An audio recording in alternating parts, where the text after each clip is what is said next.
नमस्कार दोस्तों, जय श्री राम। आपका स्वागत है आपके अपने चैनल वास्तु विजय में। आज हम बात करेंगे राहु और केतु, कैसे इनका क्या फल होता है। इनका जब फलादेश करे कोई तो इनके फलादेश के समय में क्या क्या सावधानियां बरतनी चाहिए, कब ये कैसा फल देते हैं और इनके फल को बदलने का कारण क्या क्या हो सकता है, किस परिस्थिति में ये अपना फल बुकिश लैंग्वेज के अकॉर्डिंग ना दे करके कुछ अपने हिसाब से अल्टर्ड रिजल्ट देते हैं, उसकी हम बात करेंगे। उसके पहले मैं आपको बताना चाहूँगा, आप हमसे संपर्क स्थापित कर सकते हैं। नीचे हमारा नंबर फ्लैश हो रहा है। कोई भी आपको वास्तु से संबंधित, कोई आपको ज्योतिषी सलाह लेनी है, कोई भी आपको रत्न रुद्राक्ष या समस्या ऐसी आपके जीवन में चल रही है जिस समस्या से आपको लगता है कि दैवी कृपा आपको इस समस्या से पार निकाल सकती है, तो उस दैवी कृपा को आपके जन्म कुंडली के माध्यम से या आपके वास्तु को सुधार करके आपको दैवी कृपा दिलाने का प्रयास करने का मेरा सहयोग आपको मिल सकता है। उसके लिए आप हमसे संपर्क स्थापित कर सकते हैं। मुहूर्त निकलवाना हो या किसी ग्रह की शांति करानी हो, उसके लिए भी आप हमसे कांटेक्ट कर सकते हैं। आपको सहयोग दिलाने का प्रयास किया जाएगा कि आपकी समस्या से आप बाहर निकल सके, आपको समस्या का समाधान मिल सके। तो राहु और केतु, समुद्र मंथन वाली स्टोरी में मैं नहीं जाऊँ क्योंकि सभी को मालूम है समुद्र मंथन हुआ था, क्या हुआ था। अब हम इनकी बात करेंगे, ज्योतिष में इनका क्या योगदान है, कैसे इनका फल चेंज होता है, कैसे इनके फलों को हमें देखना है। तो राहु केतु कोई नेचुरल प्लैनेट नहीं है या कोई भौगोलिक पिंड नहीं है। ये एक सूर्य और चंद्रमा का जो सूर्य और चंद्रमा का जो परिक्रमा पथ है, जहाँ पर ये एक दूसरे को कट करते हैं, सूर्य और चंद्रमा का परिक्रमा पथ, वहाँ पर जो नॉर्थ नोड होता है, नॉर्थ साइड का जो नोड होता है उसको बोलते हैं राहु, और जो साउथ साइड का नोड होता है उसको बोलते हैं केतु। अर्थात ऊपर स्पेस में जहाँ पे सारे ग्रह आपस में एक दूसरे के साथ घूम रहे हैं, सूर्य की चारों तरफ जहाँ पर सारे ग्रह परिक्रमा कर रहे हैं, तो सूर्य और चंद्रमा भी एक अपने ऑर्बिट में परिक्रमा कर रहे होते हैं। जहाँ पर सूर्य और चंद्रमा की ऑर्बिट एक दूसरे को कट करती है तो उसका नॉर्थ नोड राहु है, साउथ नोड केतु है। अब रियल में जो प्लेनेट हमारे एस्ट्रोलॉजी में काउंट किए जाते हैं वो है 7। राहु केतु को छाया ग्रह कहते हैं। तो इन दो को मिला करके टोटल नंबर ऑफ प्लैनेट्स हो जाते हैं 9। तो अब जो 9 प्लैनेट्स होते हैं, इन 9 प्लैनेट्स की स्टडी में राहु केतु काफ़ी इम्पोर्टेंट रोल अदा करते हैं। कई बार इंसान शनि, राहु, केतु इन तीनों से ही डरता है, और उनमें भी खास करके राहु को तो शनि से भी ज़्यादा पापी ग्रह माना गया है। तो राहु इंसान को शनि से भी ज़्यादा डराते हैं। हालांकि ऐसा हमारे सीनियर जो एस्ट्रोलॉजर्स हैं उनके मुंह से मैंने सुना है कि शनिदेव न्यायाधीश हैं। जो शनिदेव जब न्याय का काम करते हैं, अपनी कोर्ट लगाते हैं किसी पर्टिकुलर आदमी के लिए, तो उस आदमी के लिए जो वकील होते हैं, जैसे कोर्ट में जब जज बैठता है तो 2 वकील होते हैं, एक पब्लिक प्रोसिक्यूटर होता है, एक आपका होता है। 2 वकील होते हैं ना, एक आपकी तरफ से वकालत करता है, आपकी जिरा करता है, एक अपोजिशन वाला होता है। तो जब शनिदेव आपके न्याय के लिए, दंड देने के लिए अदालत लगाते हैं तो उसमें राहु कहता है, राहु जो होता है आपके अपोजिट में राहु दलीलें देता है कि आपको कैसे आपके कर्मों की सज़ा दिलाई जा सके, और केतु आपके सपोर्ट में अपनी वकालत करते हैं, अपनी दलील देते हैं कि कैसे इस आदमी की सज़ा कम कराई जा सके, माफ़ कराई जा सके। अर्थात राहु केतु शनि के एक तरह से दास हैं या शनि के ये एजेंट हैं। आपको जो भी अच्छा बुरा फल शनि देते हैं ये राहु केतु के ही माध्यम से देते हैं। तो राहु केतु का संबंध बन रहा है शनि से, इसीलिए इंसान को अपने जीवन में राहु केतु और शनि के शांति के लिए सदैव प्रयास करते रहना चाहिए, जिससे कि अच्छा समय चल रहा है तो सदैव अच्छा बना रहे, और अगर टफ टाइम चल रहा है तो टफ टाइम जल्दी से ख़त्म होकर के अच्छे टाइम में कन्वर्ट हो जाए। इसके अलावा राहु केतु और भी क्या करते हैं, राहु होता है आपकी पैशन, किस चीज़ के लिए आप लालायित हो। राहु आपकी कुंडली में जहाँ भी बैठेगा ये दिखाएगा कि आप कुंडली के इस भाव के लिए, इस चीज़ के लिए लालायित हो, ये चीज़ आपको चाहिए। You are passionate about that particular thing wherever your Rahu is sitting in your kundli. On the other hand Rahu से 180 डिग्री पे केतु बैठते हैं। केतु बताते हैं कि इस चीज़ से आप डिटैच रहोगे। क्यों रहोगे? क्योंकि राहु केतु हमारे पूर्व जन्म के कार्मिक कनेक्शंस को दिखाते हैं, अर्थात पूर्व जन्म में हम क्या कर रहे थे उसके हिसाब से राहु केतु आपके इस जन्म में आपकी कुंडली में अपनी जगह लेते हैं। जैसे पूर्व जन्म में हो सकता है कि आप डॉक्टर थे, डॉक्टर का प्रैक्टिस करते करते करते करते आपने कहीं से एस्ट्रोलॉजी सीखना शुरू कर दिया। अब आपकी एस्ट्रोलॉजी की पढ़ाई अधूरी रह गई। ठीक है, तो केतु इस जन्म में क्या करेंगे? केतु इस जन्म में हो सकता है आपके 8th हाउस में बैठ जाए या आपके 5th हाउस में बैठ जाए।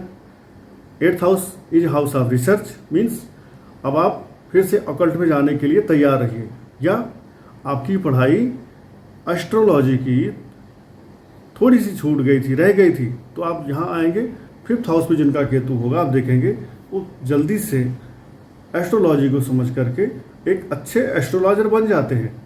मीन्स कुछ काम ऐसे होते हैं जिनको आप करते हैं तो आपको लगता है ये काम तो मैं बहुत पहले से कर रहा हूँ, या किसी काम को आप सीखते हैं बहुत जल्दी से सीख जाते हैं और उस काम को सीख करके आप जल्दी से आगे बढ़ जाते हैं। अपने कलीग्स के कंपैरिजन में आप ज़्यादा तेज उस चीज़ में परफॉर्म करते हैं। जैसे जब माता सती का देहावसान हुआ और माता सती के बाद माता पार्वती आई, तो माता सती की सारी शक्तियाँ माता पार्वती को मिलने वाली थी।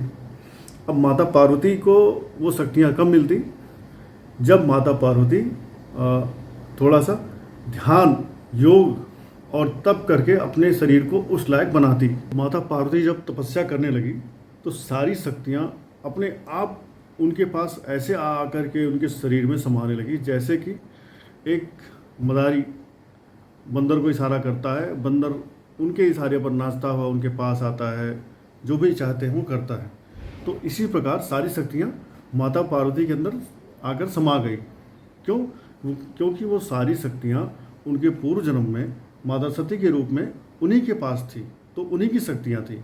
सेम वे आप जो पूर्व जन्म में ज्ञान लेके आए हैं, जो पढ़ के आए हैं, जो करके आए हैं, वो चीज़ दिखाते हैं आपके केतु कि आप ये चीज़ करके आए हो, इस भाव का काम आप करके आए हो जिस भाव में आपके कुंडली में केतु बैठे हुए हैं। अब राहु क्या कहते हैं? राहु कहते हैं कि जिस चीज़ को लास्ट टाइम आप उतना बढ़िया नहीं कर पाए, इस चीज़ को इस जन्म में आप करके दिखाओ, तो उस भाव में आपके राहु बैठ जाते हैं।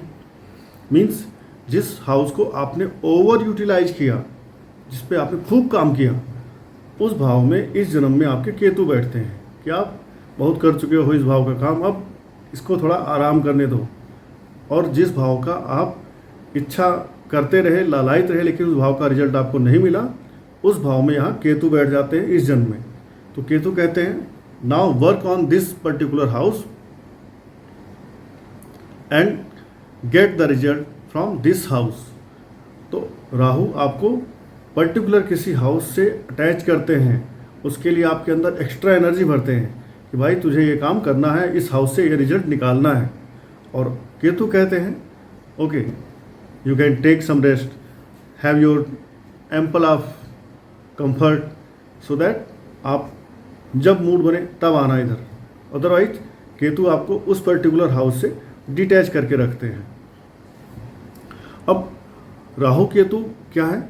राहु मीन्स जुगाड़, क्योंकि समुद्र मंथन में जब नाग यूज हुआ था तो नाग का जो सर था वो राक्षसों की तरफ था, दैत्यों की तरफ था, और जो नाग की पूंछ थी वो देवताओं की तरफ थी।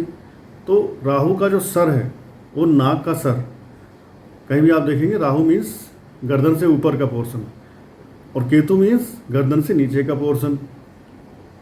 इसीलिए सांप का जो मुंह था वो राक्षसों की तरफ था, तो राहु को बहुत पापी, परम पापी ग्रह माना जाता है। और जो गर्दन से नीचे का पोर्शन देवताओं की तरफ था वो केतु है।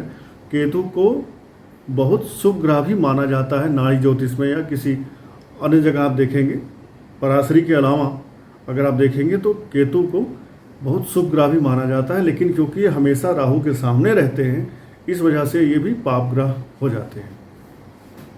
इसके अलावा राहु केतु में एक चीज़ और भी है कि राहु केतु हमेशा एक दूसरे के 180 डिग्री चलते हैं। राहु पहले में तो केतु 7वें में, राहु दूसरे में तो केतु 8वें में। तो इस वजह से भी कई बार इंसान के जीवन में समस्या राहु की आती है और इंसान को इलाज केतु का करना पड़ता है। क्यों? क्योंकि राहु को केतु बैलेंस करता है, केतु को राहु बैलेंस करते हैं।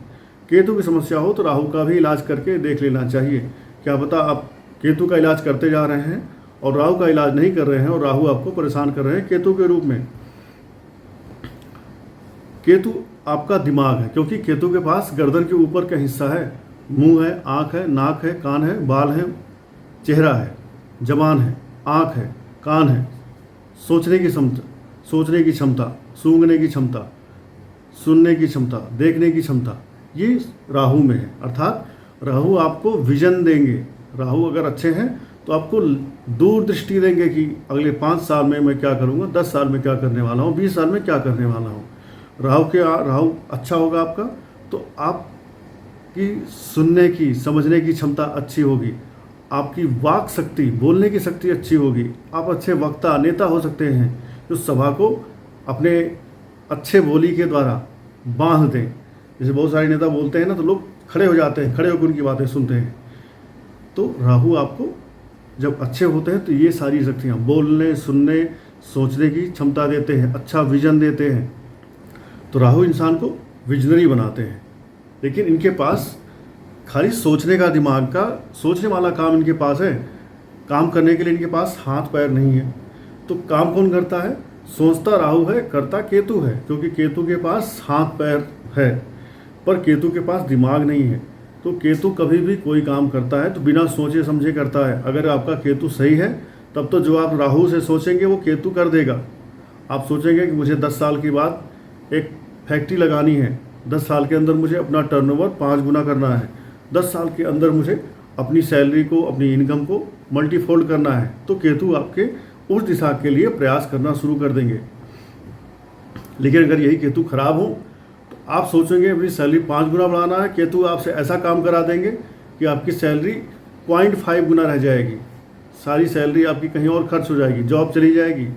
या राहु खराब हो गए तो आप उल्टा सीधा ऐसा बात बोलेंगे, वचन बोलेंगे कि लोग आपको सुनना ही नहीं पसंद करेंगे, लोग आपको देखना नहीं पसंद करेंगे, लोगों के बीच में आप दिखाई नहीं पड़ोगे। क्यों? क्योंकि राहु आपको ऐसा माहौल बनवा देंगे आपके खिलाफ कि आप मार्केट से गायब हो जाओगे। तो केतु अच्छे हों तो इंसान झंडा अपना बुलंद करता है। केतु का एक चिन्ह झंडा भी होता है।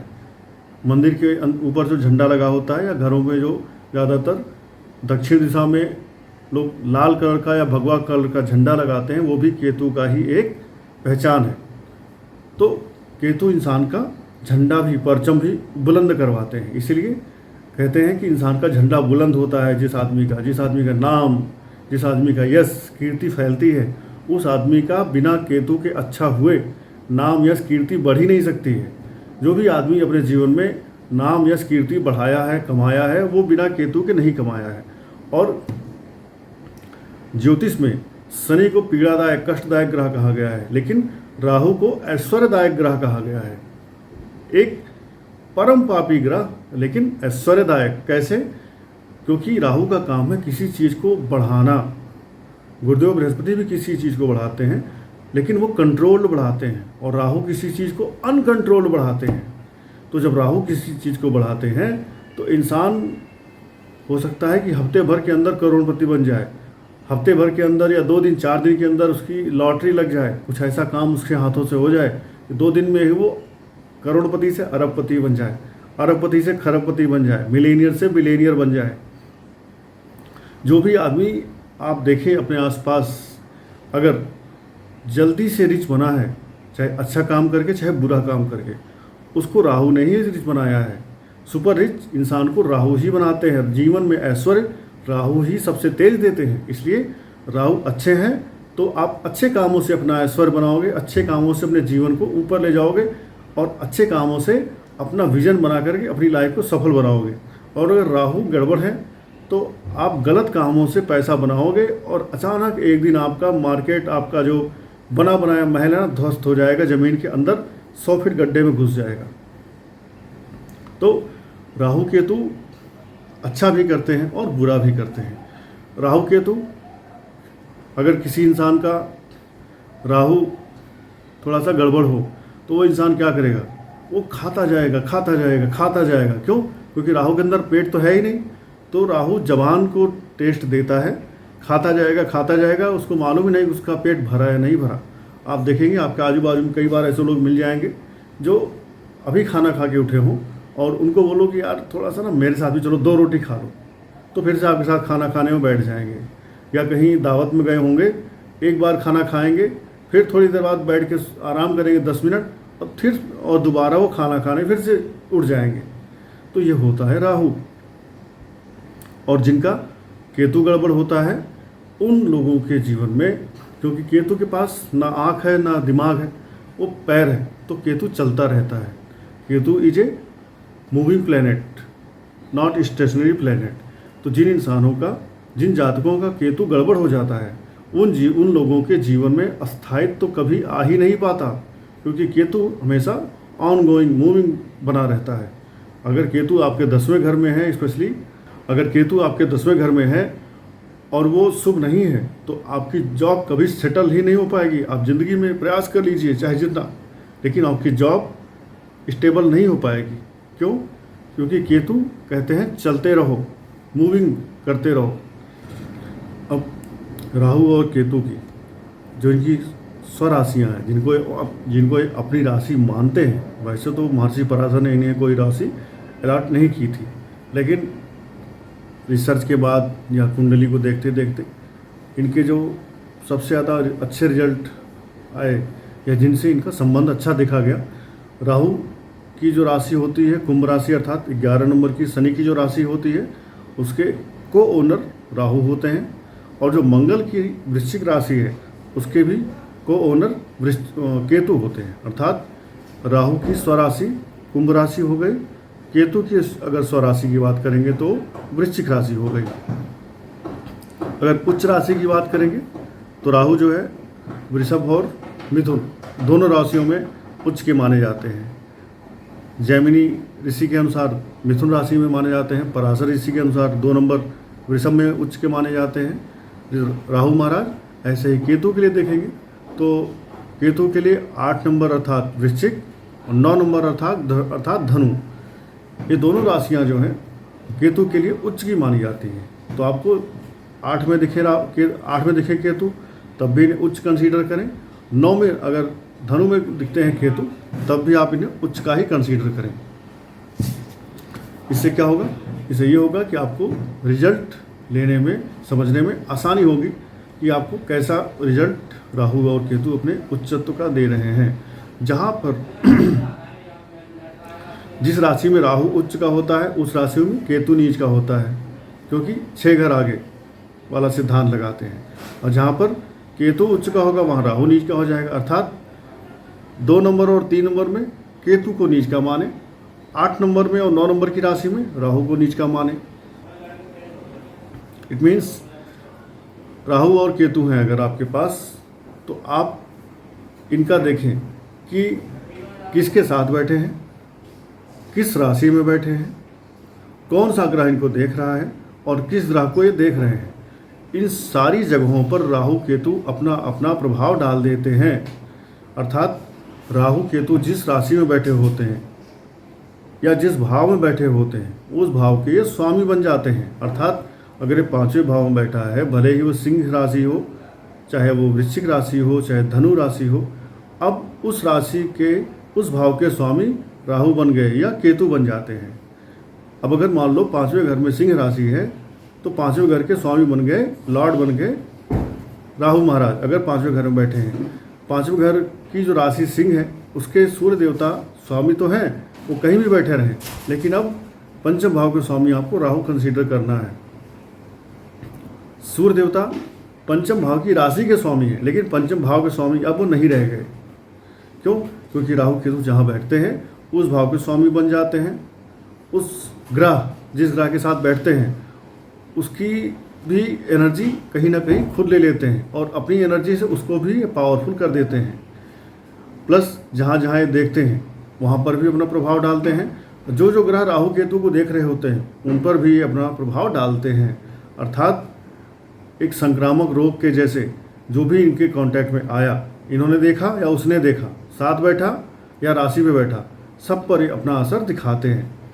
राहु के लिए अगर देखेंगे, राहु की जो प्रिय राशियाँ हैं वो हैं वृषभ और तुला राशियाँ, मिथुन और कन्या राशियाँ, कुंभ और मकर राशि। अर्थात राहु के जो मित्र हैं शनि, बुध और शुक्र, इनकी राशियाँ जो हैं राहु के लिए फेवरेबल राशियाँ होती हैं। इनकी राशि में अगर राहु बैठते हैं तो दे ही फील गुड। अगर वर्ण की बात करें तो राहु ब्राह्मण वर्ण और क्षत्रिय वर्ण के जातकों को ज़्यादा परेशान करते हैं वहाँ, जबकि शूद्र वर्ण और वैश्य वर्ण के जो जातक होते हैं उनको राहु कम परेशान करते हैं, ऐसा भी देखा गया है। केतु के लिए अगर देखेंगे तो केतु के मित्र हैं, सबसे बड़े मित्र हैं केतु के गुरुदेव बृहस्पति। तो गुरुदेव बृहस्पति की राशि में अर्थात 9th साइन में या 12th साइन में धनु और मीन राशि में धनु और मीन राशि में केतु अच्छा रिजल्ट देते हैं, प्रसन्न रहते हैं, खुश रहते हैं। हालांकि केतु मंगल के जैसे रिजल्ट देते हैं, तो केतु मंगल की भी राशियों में अपने आप को अच्छा फील करते हैं, कंफर्टेबल फील करते हैं, और कंफर्टेबल फील करेंगे तो परिणाम भी अच्छे देंगे। राहु की, क्योंकि राहु शनि के जैसे आपका अपना वेशभूषा अपना रिजल्ट देते हैं, तो Rahu always works like Shani. Shani भी जैसे क्या है, शनि एक म्लेच्छ ग्रह है, सफाई ना करने वाला, गंदा रहने वाला, मैला कुचैला पहनने वाला, बीड़ी सिगरेट नशा करने वाला। तो ऐसे ही राहु भी, जिन लोगों का राहु अधिक बलवान होता है, जीवन में प्रभावी होता है, वो लोग सुट्टा मारते ही हैं, नशा करते ही हैं, हफ्ते में 15 दिन में एक बार नहाते हैं। वो अपने कपड़े जो है ना धोते भी नहीं है ढंग से। जब उनके सारे कपड़े गंदे हो जाएंगे तो उसमें से छांटेंगे कौन सा कपड़ा कम गंदा है, उस कपड़े को पहनेंगे। जब सारे कपड़े एकदम गंदे हो जाएंगे ना, तब वो धोने का नंबर लगाएंगे कपड़ों का। ठीक है, तो राहु एक म्लेच्छ ग्रह है, एक गंदा ग्रह है, जो इंसान को साफ सुथरा नहीं रहने देता। तो आपके आसपास कोई आदमी है जो सफाई बिल्कुल नहीं पसंद करता, गंदा मैला कुचैला बना रहता है, तो आप जान लीजिए कि इस इंसान का राहु इसको ड्राइव करवा रहा है, और ये निगेटिव राहु होता है। निगेटिव राहु इंसान को मैला कुचैला गंदा बना के रखता है। और निगेटिव केतु क्या करता है, निगेटिव केतु इंसान को घुमाकड़ बना के रखता है, फालतू के इधर उधर घूमता रहता है चक्कर घिंडी के जैसे। उसके जीवन में अस्थायित्व तो कभी नहीं आने पाता है। गुस्सा इतना होता है कि वो अगर मौका पाए तो इंद्रदेव से लड़ने चला जाए। और जिस इंसान का केतु खराब होता है उस इंसान के चर्म रोग, पाइल्स और अचानक चोट चपेट फोड़े फुंसियाँ होती ही रहती हैं।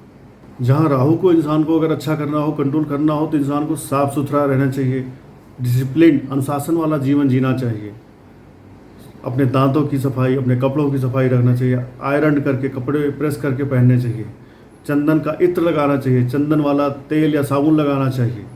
अपने किसी जो भी आपके आराध्य हैं उनके मंत्रों का जप करना चाहिए, हनुमान जी की पूजा करनी चाहिए, और माता सरस्वती की पूजा करना राहु के लिए एक बहुत अच्छा उपाय है।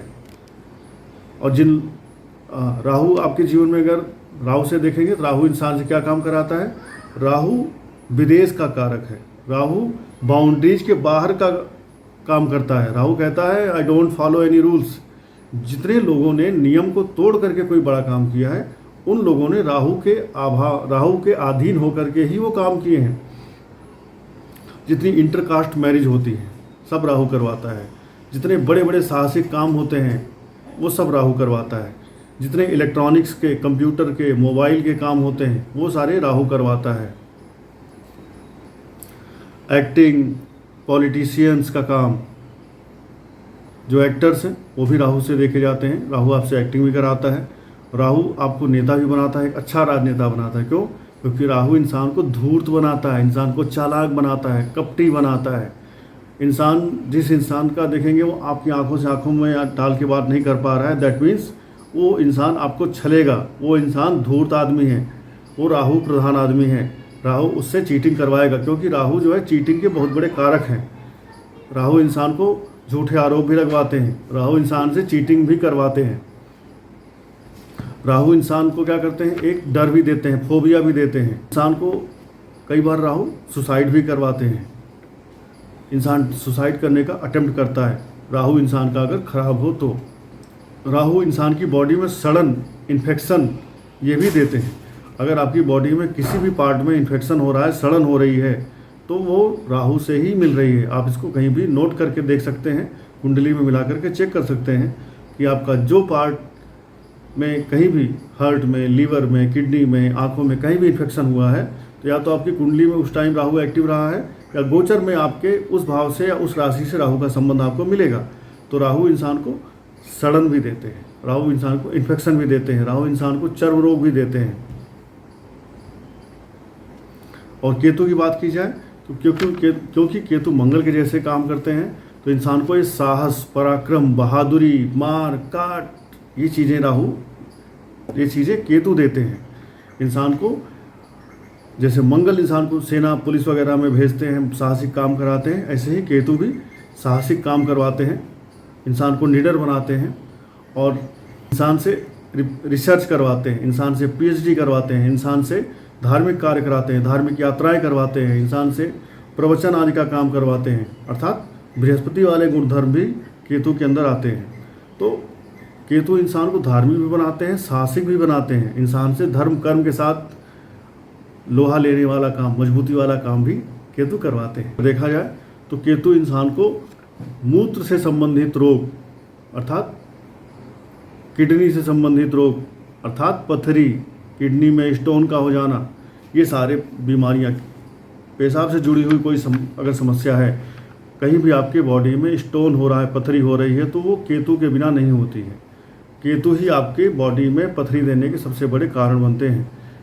केतु इंसान को चोट चपेट, एक्सीडेंट देने के भी कारक होते हैं। और कई बार इंसान गलत सिद्धियां, तंत्र मंत्र में फंस जाता है, तंत्र मंत्र की विद्याओं को जानता है और उनसे छोटी मोटी कुछ निगेटिव, नकारात्मक सिद्धियों को प्राप्त करता है, उससे कुछ लोगों को परेशान करता है।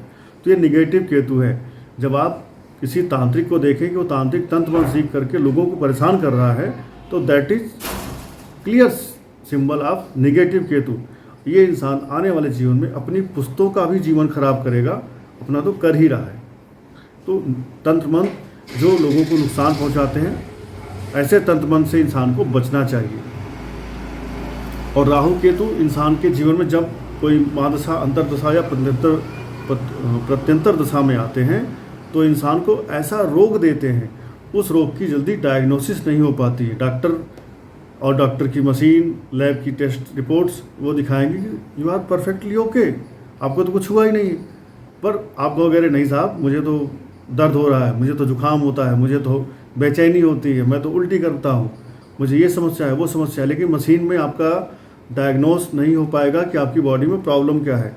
और प्रॉब्लम डायग्नोस होते होते आपकी जो बीमारी होती है वो कई बार काफ़ी पुरानी और काफ़ी सीरियस स्टेज में पहुंच जाती है, तब डायग्नोस हो पाती है। तब तक डॉक्टर आपको गलत दवाई देके आपकी बीमारी को और ख़राब कर चुके होते हैं, बिगाड़ चुके होते हैं। तो राहु केतु इंसान की रहस्यमय चीज़ों को दिखाते हैं। राहु का रहस्य यही है, केतु का रहस्य। केतु और राहु एक रहस्यमय ग्रह हैं। इनके बारे में कोई ये सोचे कि मैं सब कुछ जान लिया तो संभव नहीं है। इसलिए इंसान को ऐसी बीमारी देते हैं, जितनी लंबी बीमारियां चलती हैं वो राहु देते हैं, जितनी इन्फेक्शन वाली बीमारियां होती हैं राहु देते हैं, जितनी अचानक एक्सीडेंट, चोट, ख़त्म हो जाना, मर जाना, ये मंगल या केतु देते हैं। इंसान की गुदा में पाइल्स हो जाना केतु देते हैं, मंगल देते हैं। तो डायग्नोस ना होने वाली बीमारियां राहु केतु दोनों देते हैं। तो ये दोनों प्लैनेट कहीं ना कहीं आपको इस तरह से परेशान करते हैं, आपके जीवन को ऊपर ले जाते हैं कि आप राहु केतु को इग्नोर नहीं कर सकते हैं। अगर आप राहु केतु की एनर्जी को इग्नोर कर रहे हैं तो आप आंख बंद करके ऐसा महसूस कर रहे हैं कि मुझे अब कोई देख नहीं रहा है, जबकि आपने आंखें बंद की है, दुनिया ने आंखें नहीं बंद की है। अब राहु केतु का डिटेल में कब कैसा रिजल्ट देंगे, इसको समझने के पहले एक बार इनके कुंडली का जो 12 घर है यहाँ पर इनकी हम एक शॉर्ट स्टडी कर लेते हैं कि पहले से लेकर के 12वें घर में राहु केतु बैठेंगे तो क्या रिजल्ट देंगे। राहु को यहाँ पर आप मान लीजिए 100, केतु को मान लीजिए 0। क्यों? क्योंकि राहु आपको लालायित बनाएंगे, जहाँ पर बैठेंगे वहाँ का भाव का फल लेने के लिए एफर्ट करवाएंगे। केतु 0 के ऊपर रखना है, क्योंकि केतु जहाँ पर बैठेंगे वहाँ से आपको उदासीन बनाएंगे, आपको उस चीज़ के लिए काम करने के लिए प्रेरित नहीं करेंगे। क्यों? क्योंकि केतु कहते हैं आप पूर्व जन्म में ऑलरेडी इस चीज़ पे बहुत सारा काम कर चुके हो, लेकिन थोड़ा सा यहाँ पे कुछ अधूरा रह गया है, इसलिए आपको केतु जहाँ बैठे हैं उस चीज़ का काम भी करना चाहिए, सो दैट जो चीज़ इस जन्म में अधूरा रह गया है अगले जन्म में वो अधूरा कार्मिक कनेक्शन आपका ना रह जाए। कर्म बंधन इसी जन्म में काट के जाना है। तो अगर राहु आपके लग्न में बैठे हों तो केतु आपके 7वें घर में बैठेंगे, अर्थात लग्न मीन्स आप खुद, इट मीन्स जिन लोगों के लग्न में राहु बैठता है वो लोग होते कुछ हैं, दिखाते कुछ हैं। वो लोग बातों से बड़े डिप्लोमेट होते हैं, अपने ऊपर हमेशा ध्यान देते हैं कि मैं कैसा दिख रहा हूँ, कैसे मैं अपने आप को ओवर पावर करूँ, कैसे मैं अपनी चालाकी से दुनिया में आगे बढ़ूँ। राहु फर्स्ट हाउस ये करवाता है। वहीं केतु जब 7वें घर में बैठेगा तो आप क्या करेंगे, आपका जो पार्टनर है, आप अपने पार्टनर के लिए लालायित होना शुरू होंगे, और जितना ही आप अपने पार्टनर के लिए केयर करेंगे उतना ही आपका पार्टनर आपको दुत्कारेगा। ठीक है? तो राहु फर्स्ट हाउस वालों को चाहिए कि अपने पार्टनर का केयर तो करें, लेकिन अपने पार्टनर को ओवर केयर ना करें, नहीं तो आपका पार्टनर आपको ऐसे ही दुत्कारेगा जैसे तुलसीदास जी की पत्नी तुलसीदास जी को दुत्कारी, जिसकी वजह से वो तुलसीदास बन गए। ठीक है? आपका कहीं ना कहीं अपनी पत्नी के प्रति या अपने बिजनेस के प्रति पूर्व जन्म में कुछ अधूरा कार्मिक कनेक्शन रह गया है, जिसको आपको पूरा करवाने के लिए केतु महाराज 7वें घर में आए हैं। तो अपनी पत्नी का केयर करें, लेकिन दिखावा कम करें। ठीक है? अब अगर राहु दूसरे घर में बैठेंगे तो केतु 8वें घर में बैठेंगे, तो आप अपने जीवन में पैसा लाने के लिए, धन लाने के लिए बहुत प्रयास करेंगे। पर केतु बैठे हैं 8वें घर में, जहाँ से आती हैं समस्याएं। तो आप जो है इस समय धन पे ज़्यादा जोर डालेंगे और समस्याओं पर जोर नहीं डाल रहे हैं। समस्याओं पे आपको जोर डालना पड़ेगा जिससे कि समस्याएं कम हों। आप समस्याओं पे थोड़ा सा ध्यान दीजिए, समस्याएं कम होंगी, धन अपने आप आना शुरू हो जाएगा। 8वें घर में केतु के बैठने का मतलब है, हो सकता है आपका कोई रिसर्च का काम पूर्व जन्म का अधूरा रह गया है। ये आपके 8th हाउस आपके ससुराल का भी घर होता है, तो हो सकता है ससुराल के प्रति कोई आपकी जिम्मेदारी रही हो, उस जिम्मेदारी को आप पूरा पूर्व जन्म में नहीं कर पाए हो किसी भी वजह से, तो आपको अपनी ससुराल के प्रति भी जिम्मेदारियां इस जन्म में निभानी है, जिससे कि वो कार्मिक कनेक्शन आपको बाय बाय करके निकल जाए। राहु अगर 3rd हाउस में हो, अच्छा हाँ, राहु अगर 2nd हाउस में होता है तो इंसान की बोलने की कला बहुत अद्भुत होती है। इंसान बोलने का ऐसा एक एक्सपर्ट होता है कि लोगों के बीच में लगता है कि ये बोलता जाए और लोग सुनते जाएं। जबकि केतु कहता है कि भाई जो चीज़ जहाँ पे मैं बैठा हूँ आपने पूर्व जन्म में ऑलरेडी इस पर बहुत एक्सरसाइज कर लिया है, थोड़ा ही रह गया है।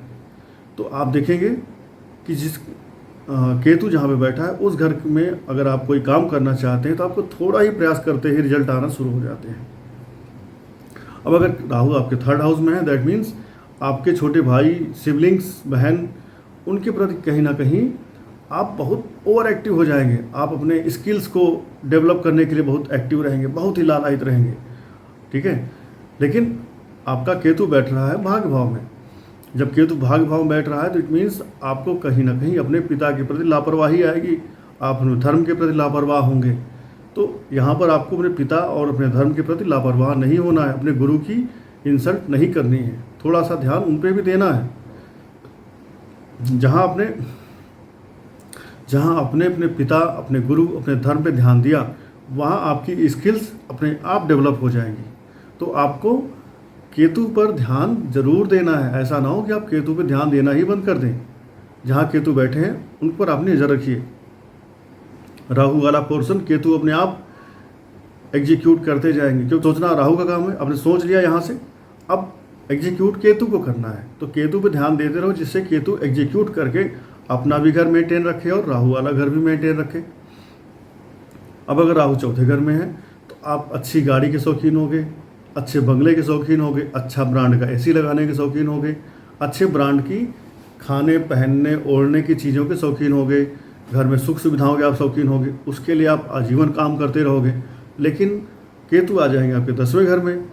10वें घर के केतु वाले लोग अपनी नौकरी पे जाना ही नहीं पसंद करते हैं, टाइम पे के अपनी वर्क प्लेस पे कभी भी वो टाइम के पंक्चुअल नहीं होते हैं, उनको लगता है मैं काम पे फालतू जा रहा हूँ। तो ये लोग अपनी जॉब अचानक जल्दी जल्दी बदलते रहते हैं, जो कि इनके केतु को और ख़राब कर देती है। तो आपको करना क्या है, आपको कोई ऐसी जॉब करनी चाहिए, वो आपको कोई ऐसी जॉब करनी चाहिए जो मूवेबल हो, जो एक जगह पर बैठ करके ना करनी हो, क्योंकि आप 9 to 5 फिक्स ऑफिस जॉब करने के लिए बने ही नहीं हो, आप मूविंग जॉब करने के लिए बने हो। अपनी जॉब को मेंटेन करिए, कोई मूवेबल जॉब करिए। जैसे बहुत सारे लोग उनकी जॉब प्रोफाइल में टूर एंड ट्रैवल रहता है, बहुत सारे लोग अपने ऑफिस से कुछ दूर जाते हैं, वहाँ पे 2 घंटा 4 घंटा बैठते हैं, फिर किसी क्लाइंट के यहाँ जाते हैं, फिर ऑफिस आते हैं, फिर घर आते हैं। तो it is a type of moving job, it's not a 9 to 5 job. तो ऐसी जॉब आपके लिए बनी हुई है, आप ऐसा केतु का काम करें, आपका केतु सेट रहेगा, अपने आप राहु आपको सुख सुविधाएं देता रहेगा। अब अगर राहु 5वें घर में आ जाए, जहाँ पे आपका त्रिकोण कहा जाता है, तो जब राहु 5वें घर में आएंगे तो कहीं ना कहीं इसका मतलब है आप अपने संतान के प्रति ओवर केयरफुल रहोगे कि कहीं मेरे बेटे को कुछ ना हो जाए, कहीं आपके बुद्धि नॉलेज को कुछ ना हो जाए, यार आज तो मैं बहुत इंटेलिजेंटली काम कर गया, कल पता नहीं मेरी बुद्धि काम करे या ना करे, आपको एक फोबिया रहेगा। तो 5वें घर का राहु कह रहा है अपने ऊपर केयर तो आप करोगे, ये आपके नेचर में है, लेकिन यहाँ से बैठ करके केतु आ जाएगा आपके लाभ भाव में। अब आपको अपनी सर्कल पे काम करना है, फ्रेंड सर्कल पे काम करना है, आपको अपने 11th हाउस के प्रॉफिट वाले हाउस पे काम करना है। कुछ ऐसा करिए जिससे आपको प्रॉफिट आए, मेहनत करिए, अपने सर्कल, अपनी फ्रेंड सर्कल, अपने आजू बाजू में जो चीज़ें हैं उन्हें मेंटेन रखिए। अपने आप आपकी नॉलेज बढ़ती जाएगी, आपका बुद्धि, आपका ज्ञान आपको नए नए सोर्स ऑफ इनकम बनाते जाएगा, दिखाते जाएगा कि इस रास्ते पे चलो, आपकी सोर्स ऑफ इनकम बढ़ जाएगी। तो केतु जहाँ पे बैठ रहा है वहाँ पर आपको काम करना ज़रूरी है। राहु पर तो आप काम करोगे ही करोगे, वो आपके डीएनए में आ गया। अब अगर राहु 6ठे घर में बैठ गया तो केतु बैठ जाएगा 12वें घर में। 12वां घर मोक्ष का भी है और भोग का भी है। अब डिपेंड करता है कि आप ले क्या रहे हैं, क्योंकि 12वें घर में केतु होगा तो 6ठे घर में राहु होगा। राहु यहाँ से आपसे सेवा करवाएगा, लेकिन यहाँ से राहु की एस्पेक्ट 12th हाउस पे जाएगी। तो आप अगर भोग में गए तो ज़्यादातर जो बड़े बड़े सन्यासी हुए हैं वो पहले भोग में ही रहे हैं, खूब सारा भोग किया उन्होंने, फिर उनका मन यहाँ से डिटैच हुआ, फिर वो गए सन्यास में, मोक्ष में, ठीक है ना। तो केतु 12th हाउस में बैठ करके आपको मोक्ष भी दिलाता है। तो आपको करना क्या है, आपको अपना काम ईमानदारी से करना है, जीवन में अपनी सर्विसेज को ईमानदारी से देते रहना है, भोग भी करना है, विलास भी करना है, पर एक समय के बाद अपने आँखों को ओपन करना है। और अपने केतु जो वहाँ बैठे हैं, आपको किसी भी गुरु की शरण में जा करके अपने गुरु से गुरु मंत्र लेना है या दीक्षा लेनी है, और अपने गुरु का सम्मान करते हुए, अपने धर्म का सम्मान करते हुए मोक्ष के लिए भी आपको प्रयास करना है। अब राहु अगर 7वें घर में आ गए, केतु चले गए आपके लग्न में, इट मीन्स केतु लग्न में आ गया तो आप अपना केयर ही नहीं करोगे। बालों कंघी मारा है कि नहीं, नहाए हो कि नहीं, बाल कटे हैं कि नहीं, कपड़ा प्रेस है कि नहीं, बेल्ट पहने हो कि नहीं, जूता का फीता खुला है या टाइट है, आप केयर ही नहीं करोगे। तो ये केतु हो गए आपके लग्न में। और राहु आपकी वाइफ, अपनी वाइफ को आप एकदम हीरोइन बना के रखना चाहोगे कि आपकी वाइफ जिधर से निकले लोग कहें कहाँ की मॉडल जा रही है। तो राहु आपको 7th हाउस में खूब एक्टिव करवा रहे हैं, लेकिन आप अपना खुद का ध्यान रख ही नहीं रहे हो। तो भाई अपना भी थोड़ा ध्यान रखो। अपना ध्यान रखोगे, आपकी वाइफ अपना ध्यान खुद ही रख लेगी और आपका ध्यान भी वही रख लेगी। तो 7th हाउस में केतु हो, 7th हाउस में राहु हो, तो ऐसे आपको वो कराएंगे। इसलिए अपना थोड़ा ध्यान रखिए, वाइफ का ध्यान अपने आप रख उठेगा। 8th हाउस में अगर केतु जाएंगे, सॉरी 8th हाउस में अगर राहु आएंगे तो अब क्या होगा, तो 8th हाउस में जब राहु आए, इन्होंने केतु को भेज दिया 2nd हाउस में। अब आपको देखना है कि आपके जीवन में समस्याएं कहाँ आ रही हैं, उन समस्याओं को आपको कम करना है। वो समस्याएं कम होंगी, अपना 2nd हाउस में बैठा हुआ केतु आपके धन भाव को अपने आप एक्टिव कर देगा। धन भाव को एक्टिव करने के लिए आपको पैसा कमाने के लिए प्रयास जारी रखना चाहिए, लेकिन जो समस्याएं आ रही हैं 8th हाउस से, उन समस्याओं पर आपको उस 8th हाउस की पीड़ा को कम करने के लिए आपको प्रयास करना पड़ेगा। पीड़ा की वजह क्या है 8th हाउस में, वो भी आपको जानना पड़ेगा। उस वजह को जैसे जैसे आप काउंटर करते जाएंगे, 12th हाउस 2nd हाउस से फंड लाने का आपका प्रयास सफल होता जाएगा। 9th हाउस में अगर राहु आ जाएंगे, 9th हाउस का जो राहु होता है इंसान को कई बार आडंबर वाला धार्मिक बनाता है, अर्थात ये लोग धार्मिक होने का दिखावा करते हैं, ओवर धार्मिक हो जाते हैं। कई बार ये अपने धर्म को छोड़ करके दूसरे धर्म में जा कर के वहाँ पे शांति की तलाश करते हैं, अपने धर्म को गाली देते हैं, दूसरे के धर्म को जय जयकार करते हैं, या दूसरे के धर्म को बहुत सारा ये बड़ाई करते हैं।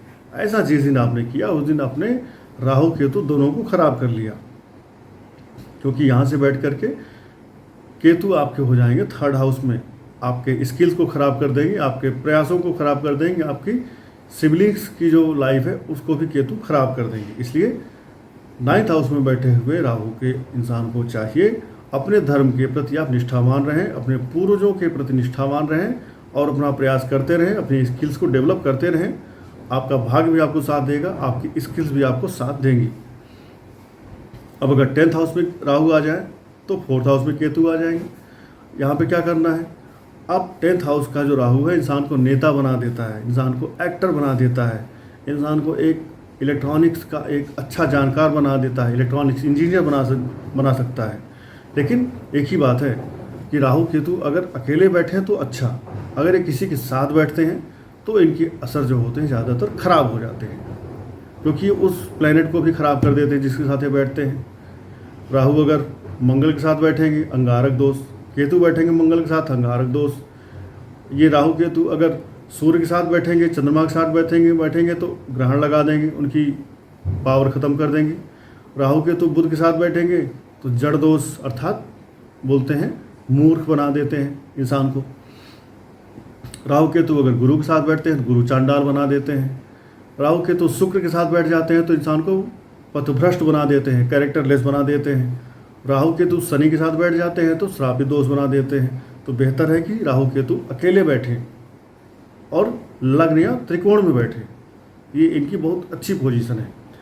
और अगर इसके अलावा कहीं बैठ रहे हैं तो राहु बैठे 2 नंबर की साइन में, राहु बैठे 3 नंबर की साइन में, राहु बुध की 6 नंबर की साइन में बैठेगा तो भी अच्छा रिजल्ट देता है, और शनि के साइन में राहु बैठता है तो भी अच्छा रिजल्ट देता है। और केतु के तो आपने जाना ही कि गुरु की राशि या मंगल की राशि में बैठे तो अच्छा फल देता है। तो अगर शनि हो गए, अगर राहु हो गए 10th हाउस में तो केतु होंगे 4th हाउस में, जहाँ पर आप अपनी माता के स्वास्थ्य का ध्यान नहीं रखेंगे, माता के प्रति आप लापरवाही बरतेंगे, यही कार्मिक कनेक्शन आपका आगे कैरी फॉरवर्ड हो जाएगा। तो अपनी माता का ध्यान रखें, माता का ध्यान रखेंगे, सुख सौभाग्य अपने आप आपके पास आ जाएगा। अब अगर राहु चले जाएँ 11th हाउस में तो केतु आ जाएंगे 5वें घर में। 5वें घर में आने पर राहु केतु या शनि कोई भी आए, इंसान के बच्चे को पैदा होने में डिले करते हैं। तो यहाँ पर केतु आपके बच्चे का मिसकैरेज भी कराएंगे, मीन्स आपका बच्चा लेट होगा, 1-2 गर्भ गिर जाएगा, क्योंकि केतु मंगल के जैसे गर्म ग्रह है। मंगल केतु अगर 5वें घर में होते हैं तो मिसकैरेज होना लाजमी है, स्पेशली लेडीज़ की कुंडली में हो तो। अब आपको अपने बच्चे के प्रति थोड़ा सा सतर्क रहना है, केयर करना है, और अपना ज्ञान, अपना बुद्धि, उसके लिए आपको प्रयास करते रहना है। आपका राहु अपने आप आपको प्रॉफिट 11th हाउस से देता रहेगा, लाभ आपको देता रहेगा। अब अगर यही राहु घूम करके 12th हाउस में चले जाएं और केतु आ जाए 6ठे घर में, तो आप क्या करेंगे, अब आप 6ठे घर से देखते हैं कंपटीशन, आपके लाइफ में कंपटीशन रहेगा। और 12th हाउस में बैठा राहु आपको सैया सुख, बेड प्लेजर में इन्वॉल्व करना चाहेगा या विदेश ले जाना चाहेगा। राहु एक विदेश ले जाने वाला ग्रह है। राहु मीन्स फास्ट फूड, जितनी भी विदेश की चीज़ें होती हैं, उल्टी सीधी चीज़ें होती हैं, जहाँ पर पैंट पैर वाला चीज़ सर में पहना जा रहा है, सर वाला चीज़ कमर में पहना जा रहा है, ये सारे राहु कराता है। जो लोग फास्ट फूड बहुत ज़्यादा खाते हैं उनका भी राहु खराब होता है, क्योंकि फास्ट फूड इंडियन नहीं है, ये दूसरे देश के हैं, बाहर से आए हुए फूड हैं। तो 12th हाउस में बैठा हुआ राहु कहता है आप अपने जो लाइफ में कंपटीशन है उनसे लड़ कर के बाहर निकलो, उनसे लड़के बाहर निकलोगे, आपका खर्चा भी कंट्रोल हो जाएगा, आप विदेश यात्रा पे भी निकल जाओगे, और राहु यहाँ पर आपको अच्छे फल भी देगा, अच्छे परिणाम भी देगा, और आपके जीवन में ऐश्वर्य भी देगा, बशर्ते केतु जहाँ बैठ रहा है आपको उससे डिटैच नहीं होना है, उससे अटैचमेंट थोड़ा थोड़ा रखते रहना है। सो इस तरह से आपकी कुंडली में 12 घरों में राहु केतु का भावफल देखा जाएगा।